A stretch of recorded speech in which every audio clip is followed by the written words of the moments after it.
Keprihatinan masyarakat terhadap kondisi kabel jaringan Wi-Fi yang terlihat kusut dan tidak tertata di berbagai sudut kota Kabupaten Jembrana menjadi perhatian serius Komisi 3 DPRD Kabupaten Jembrana. Guna menindaklanjuti hal ini, Komisi 3 mengadakan rapat kerja dengan beberapa organisasi perangkat daerah atau OPD terkait, dipimpin langsung oleh Ketua Komisi 3, Idewo Putu Mertayasa ST pada Kamis 12 Juni 2025. Hadir dalam rapat tersebut antara lain Kepala Dinas Kominfo, Kadis Perhubungan, Kadis PUPR, Kadis PMD, Kepala Dinas Penanaman Modal dan PTSP, serta bagian hukum Setda Jembrana. Menariknya, seluruh peserta menggunakan busana adat Madya dalam suasana rapat yang berjalan tertib dan penuh semangat koordinasi. Dewa Mertayasa menegaskan bahwa kabel jaringan, khususnya fiber optik, akan diubah skemanya menjadi sistem tanam dalam tanah, bukan lagi digantung sembarangan. Penataan ini akan dimulai dari kawasan kota sebelum merambah wilayah desa. Ia juga mengkritik keras praktik provider yang menggantungkan kabel di pohon atau menambah tiang baru tanpa perencanaan yang jelas. Sehingga hal ini menurutnya justru dapat memperburuk wajah kota dan bisa memicu masalah keselamatan. Terkait hal ini, untuk menghindari beban pada anggaran pendapatan dan belanja daerah atau APBD, Komisi 3 tengah menjajaki kerjasama strategis dengan para investor. Sehingga, dengan pola kerjasama tersebut, pemerintah daerah tidak perlu mengeluarkan biaya besar, justru dapat memperoleh manfaat jangka panjang, termasuk potensi pendapatan asli daerah atau PAD.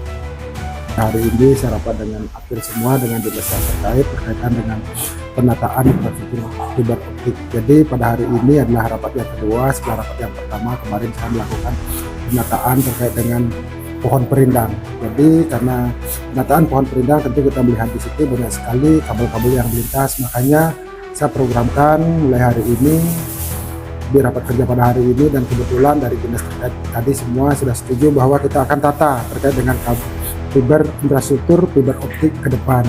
Mulai tahun ini kita merencanakan ke depan di titik-titik yang vital, terutama di daerah kota, akan melakukan penataan infrastruktur kabel optik akan berjaringan di bawah tanah. Jadi kita melihat tidak hanya masalah kita di Kabupaten Jembrana, tetapi hampir seluruh di Indonesia kita melihat yang terutama paling fatal adalah kabel WiFi. Kita melihat semua hampir di seluruh Indonesia kabel WiFi itu sangat semrawut sekali, terutama di kota. Makanya kita rencanakan ke depan, dan kita rencanakan mulai hari ini, baik kesiapan kita terkait dengan regulasinya, bahwa penataan infrastruktur kabel optik ke depan kita akan tata semuanya melalui lorong atau jaringan di bawah tanah. Jadi yang jelas kita melihat terutama yang di kota, kabel-kabel WiFi itu yang di atas tanah lah kita. Hampir ada 52 yang sudah masuk ke Jembrana. Provider itu artinya menggunakan tiang mereka. Jadi tiang beranak. Kalau saya lihat itu adalah tiang beranak, jadi satu tiang, jadi 2 tiang, 3 tiang, hampir satu titik, hampir ada 10 tiang di sini.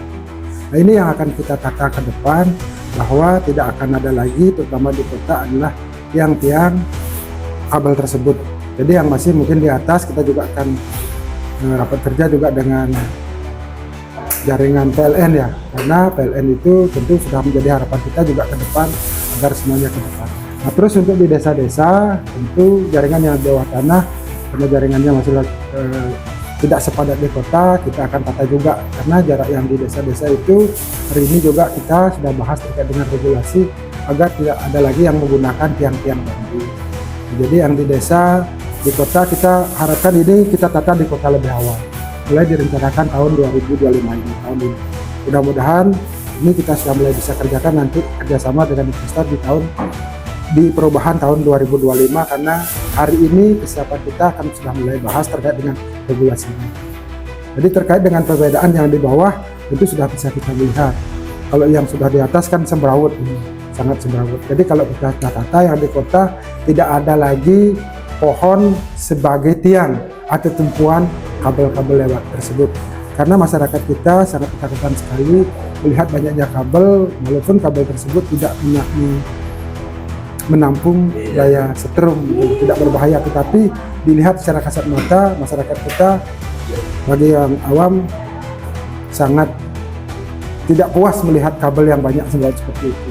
Kita tata lebih baik ke depan ini di bawah. Terkait dengan anggaran, kita sudah kerjasamakan tadi dengan investor. Jadi terkait dengan penanaman kabel di bawah tanah, justru ke depan kita pembangunan tersebut kita didanai oleh investor. Nah tentu kita akan kerjasama dengan investor, justru PAD akan kita dapatkan dari situ nanti. Anggaran kita tidak keluar, tetapi ini akan dibiayai oleh investor. Ini sudah kita hitung-hitungan tadi, tentu tidak akan menjadi beban masyarakat juga. Karena kalau di atas ini beban masyarakat kan sudah jelas kita lihat. Artinya satu pelanggan wifi itu bisa kena beban 200 sampai 300 ribu per bulan. Jadi harapan kita ke depan dengan biaya yang masih sama bahkan murah, karena biaya pemeliharaan jaringan kabel fiber optik ini kalau sudah di bawah tanah dia lebih murah ketimbang yang di atas. Ini jauh lebih murah yang di bawah. Cuman ini kita harus kerjasamakan untuk pemodal pembuatan lorong yang di bawah. Nah tentu satu sisi apa yang saya sampaikan tadi, regulasinya yang harus kita siapkan lebih awal. Rencana besar ini diharapkan bisa mulai terrealisasi pada tahun 2025. Komisi 3 DPRD Jembrana bersama seluruh OPD terkait kini tengah berupaya menyiapkan regulasi pendukung agar penataan infrastruktur ini berjalan optimal.